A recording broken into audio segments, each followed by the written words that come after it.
So hello नमस्ते and welcome back to my another YouTube video. आइएफ सबजना मस्त हुनुहुन्छ होला होइन। आइएम अल्सो फाइन भन्नु पऱ्यो होइन। सो म चाहिँ यहाँ घुमेर चाहिँ दिदी भिनाहरूलाई छोड्न आएको थिएँ होइन। अनि यहाँ चाहिँ म छोडेँ। अब त्यसपछि म चाहिँ फर्किन लाग्छु। टोटली आज चाहिँ अफ रोड राइड होइन। सो हाम्रो गाउँको चाहिँ स्पेसल बाटो भनौँ न, अफ रोड ड्राइभको लागि सबसे राम्रो बाटो हो होइन। त्यही अब बाटो चाहिँ अति खतरा छ। जस जहाँ जाँदा सबै थाहा हुन्छ होइन हाम्रो गाउँको बाटो कस्तो हुन्छ भन्ने कुरा है। जस केटाहरूले अफ रोड राइड भन्छ होइन। हाम्रो ठाउँमा चाहिँ आउनुपर्छ कि अफ रोड राइड हान्नलाई। कस्तो वास्तविकता अफ रोड राइड भनेर त्यही यो रेगुलर हिँड्नुपर्ने बाटो होइन। जस हाम्रो गाउँको केटाहरू सब राइडर भन्नुपर्छ होइन। किनकि अब यो बाटोमा डेली हिँडिरहेको हुन्छ है। उकालो ओह्रालो भिरालो अब कुरै नगरौँ। बाटो त कस्तो है। अघि यहाँ आउँदा चाहिँ नमजाले स्लिप खाइयो होइन। यो भित्तामा ठोकेर चाहिँ बाइक अड्डे आएँ यार।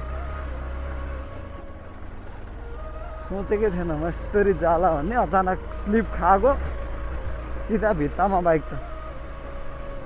सो यो चाहिँ बाटो अति होइन लास्टै खास ओरिजिनल बाटो चाहिँ यो तलको हो होइन। यो जो देखिरहेको छ तलको छ। अहिले म हिँडिरहेको बाटो चाहिँ अस्ति डोजरले बनाएको रहेछ। अब यो चाहिँ डाँडो एकदम डाँडो थियो कि बाटो चाहिँ तलको थियो। त्यो चाहिँ अब अहिले ठुलो हिँड्नलाई बाटो बनिरहेको छ।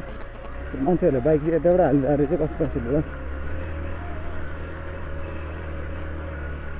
त्यही हो अब यो गाउँमा बाटो गाडीहरू चलाउनलाई गाउँको बाटोमा होइन अलिकति चाहिँ कन्फिडेन्ट चाहिँ हुनु नै पर्छ। ओभर कन्फिडेन्ट भयो भने त फेरि खत्तमै छ होइन। किनकि यस्तो ठाउँ पनि छ यता तल खस्यो भने गइहाल्यो। कन्फिडेन्ट चाहिँ हुनुपर्छ। ल यो त्यस पहिले प्रिपेयर गर्नुपर्छ कि अगाडि बाटो हेर्दा चाहिँ कुन बाटोबाट चाहिँ म गइहालौँ भनेर होइन। अनि त्यहाँ गएर यो बाटो जाउँ कि यो बाटो जाउँ भनेर झुक्किन थाल्यो भने चाहिँ मान्छे कहाँ एक्सिडेन्ट हुन सक्ने सम्भावना बेसी हुन्छ। अस्ति जो फर्स्ट डे म चाहिँ हामी घर आउँदाखेरि होइन यो बाटो लास्ट थियो कि अति भएको थियो है। यहाँनिर चलाउन नसकेर अनि मैले सरोजलाई झारेर म चाहिँ एक्लै निस्किएको यहाँसम्म चाहिँ सोच्नै नसकिने थियो कि।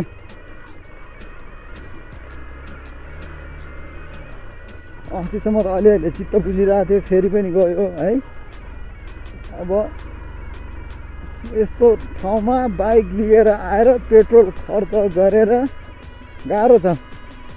कमसेकम एउटा भिडियोले 7-8 जना सब्सक्राइबर 8-10 जना 15-20 जना बढ्यो भने अलिक खुसी पनि लाग्थ्यो कि। फेरि त्यो पनि छैन नि त होइन। अनि त्यही भएर खासै त्यस्तो हुन्छ नि त अलिकति जोस जागरहरू के कम हुँदो रहेछ कि। सब्सक्राइबर कम भयो भने भिडियो त मेहनत गरेरै हाले जस्तो लाग्छ है। मेहनत चाहिँ अब गरिरहेको छु एकदम बेस्ट भनौँ। पहिला भन्दा चाहिँ अब बेस्ट भयो जस्तो लाग्छ। त्यो पहिला लाग्थ्यो कि मलाई पनि होइन। अति अब यस्तो मोबाइलहरू अगाडि राखेर होइन मान्छेहरूको बिचमा बोल्दाखेरि अति लाज लाग्ने है। अब के बोलौँ कसैले हेऱ्यो भने ला के सोचिरह होला है उसले मेरो बारेमा के भनिरह होला भन्ने यस्तो फिल आउँथ्यो पहिला। अनि मान्छेहरूको बिचमा गएर बोल्न अलिक अति नै अप्ठ्यारो लाग्थ्यो क्या। अहिले चाहिँ त्यस्तो छैन होइन। अब जस्तोसुकै मान्छेको बिचमा गएर बोलिदिन सक्छु, कुराकानी गर्न सक्छु है। सो आफ्नो लागि बोल्न सक्छु कि। एउटा त्यो पनि इम्प्रुभ भएको छ पहिलाभन्दा अति धेरै। खुसी लाग्छ आफूलाई देखेर। तर गाउँमा बस्नुको मजै अलग छ है।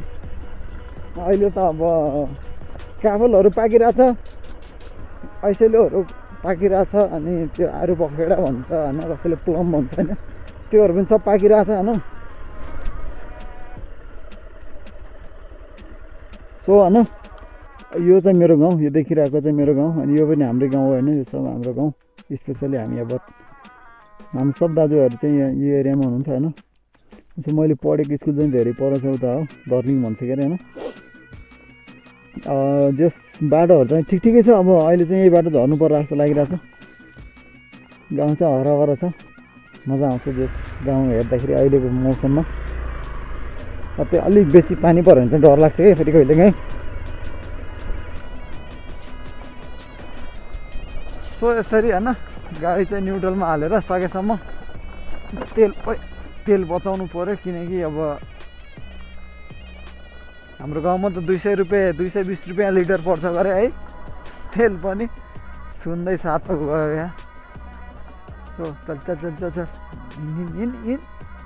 हिँड बस बस ओह्रालो आयो केटा ओह्रालो आयो अब भागेँ अब भाग्नुपर्छ ल अब यो त सिधै कहाँ पुग्नुपर्छ भनेपछि खोलामै पुग्नुपर्छ अब त चाहिँ अब तेरो काम भनेको खोलामा पुग्ने काम हो तँलाई मैले स्टार्ट गर्दिनँ हेर केटा तर बेग के हो यो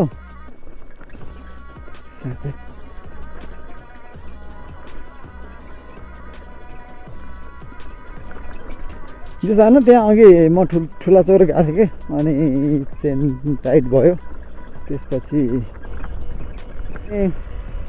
के अरे लाइन गरेर चाहिँ चेन सफा गर्न मैले पाएन अनि त्यस भाइले चाहिँ चेन टाइट गरिदियो भने होइन अहिले चाहिँ भाइले चेन टाइट गरिदिएको क्या पिकअप पनि दामी दियो अनि भाइको साउन्डै चेन्ज भयो क्या चेन टाइट हुन साथ त्यसपछि अहिले आवाज पनि कम आइरहेछ हिजो अस्ति लास्टै आवाज आएको थियो बल्ल किन हो भनेको थाहा भयो यसो बुझेको चाहिँ चेनले नै रहेछ क्या पिकअप पनि नदिएर होइन टेन्सन भइरहेको थियो कि ल बाइकले पिकअप दिइरहेको छैन के गर्ने होला भनेर तर अब ठिक छ सो यस्तै हो होइन हाम्रो गाउँको बाटो अब के भन्नु र जुन सरकार आए पनि जसले जिते पनि जो अब माथि पुगे पनि होइन हाम्रो ठाउँलाई चाहिँ हेर्दैन हाम्रो के कसैलाई पनि हेर्दैनन् के नजित्ने टाइमसम्म हो होइन ए म यो गर्छु त्यो गर्छु यहाँ गर्छु त्यहाँ गर्छु जितिसकेपछि हाल त्यस्तै हो आजभन्दा 10 वर्ष अगाडि हाम्रो बाटो यस्तै थियो अहिले पनि 10 वर्ष पछाडि पनि बाटो यस्तै छ क्या कुनै परिवर्तन भएको छैन लगभग बाटोको डिस्टेन्स नाप्यो भने चाहिँ लगभग 5-7 किलोमिटर होला यहाँबाट घर जति होइन तर ठ्याक्कै अब टाइमिङ हेऱ्यो भने त लगभग 1.5 घन्टा लाग्छ होला कि 1-1.5 घन्टा चाहिँ लाग्छ कि घर पुग्नलाई भन्न फरक पर्दैन तर डबल त गाह्रै रहेछ उइस थकै लाग्छ यार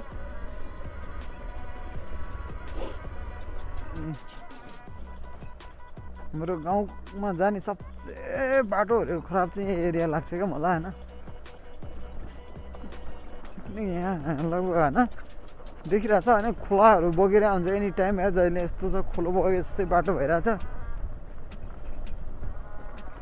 यो डोजर डुबाइ स्याहार तैँले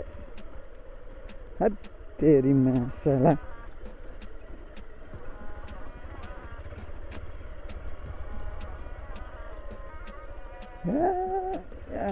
डोजर ड्राइभरले त डुबायो त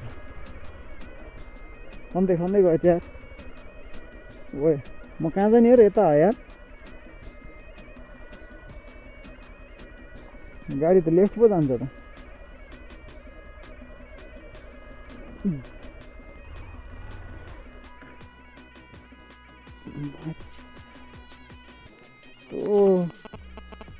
घुम्दै लास्टै डर लाग्यो यार खै मैले घुमाउन सक्ने तर के भयो आज अचानक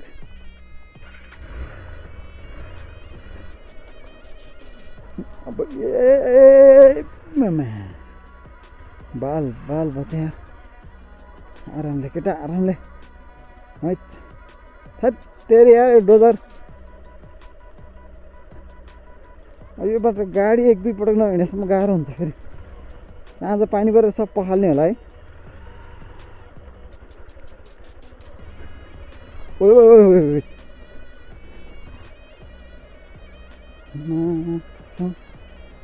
डोजर हो तिमीले त डुबाइलिएछ रे हामीलाई सो अस्ति यहीँ होइन इलेक्सनको दिन गाडी फसेर हेर लास्टै गाह्रो भएको थियो निकाल्न नसकेर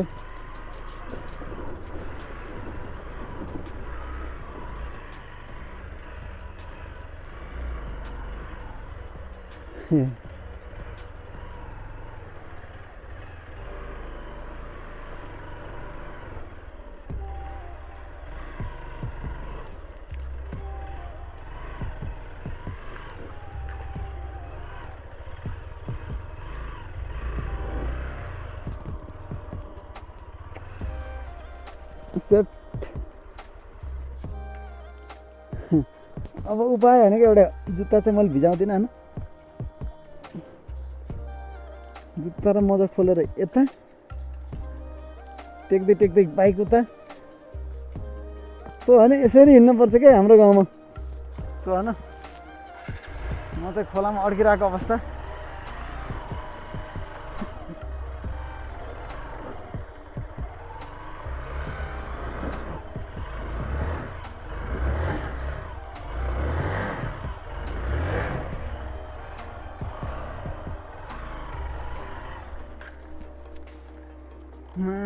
यस्तरी हिँड्नुपर्छ यार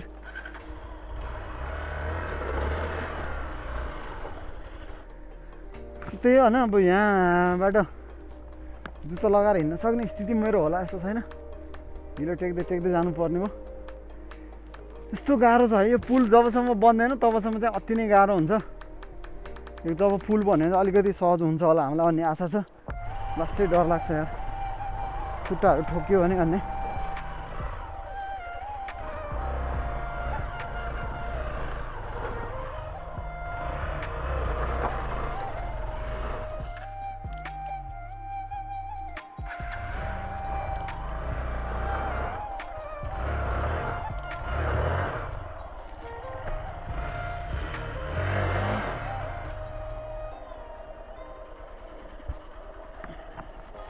भयो के यहाँ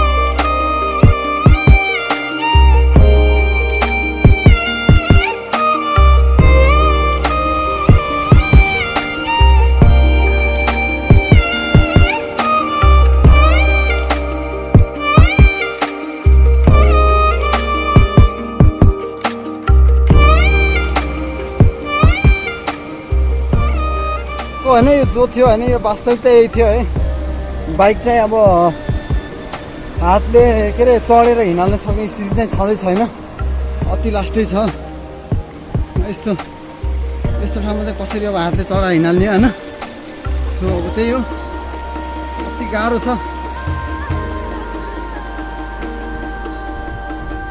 सो गाउँको अवस्था अझैसम्म यस्तै छ क्या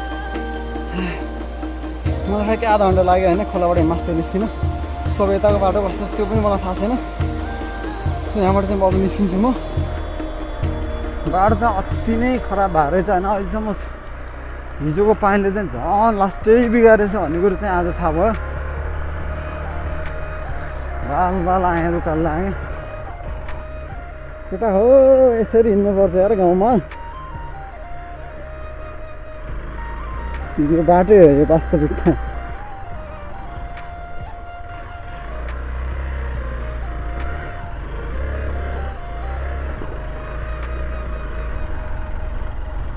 फाइनल्ली मेरो गाउँ मेरो घर सो त्यो चाहिँ मेरो घर अब चाहिँ घर घर टन्न भात खानु पर्थ्यो यो घरमा ढोका लाग्छ मलाई थाहा छ होइन फाइनली घर नजिक आइपुग्यो अब घरै आइपुग्यो भन्नु पनि भयो थकै चाहिँ लास्ट लाग्यो बाटो खतम यस्तो खतम पुरै नगरौँ होइन त्यही हो ल अब चाहिँ टन्न खाना खाने एकछिन रेस्ट गर्नु त्यसपछि फेरि काममा जानु छ so thank you for watching like share subscribe गर्नु नभुल्नु होला के कस्तो लाग्यो जे जस्तो लाग्यो कमेन्ट प्रतिक्रिया चाहिँ अवश्य दिनु होला होइन के चाहिँ सुधार्नु पर्ने छ के चाहिँ ठिक छ सब बताउनु होला so see you in next blog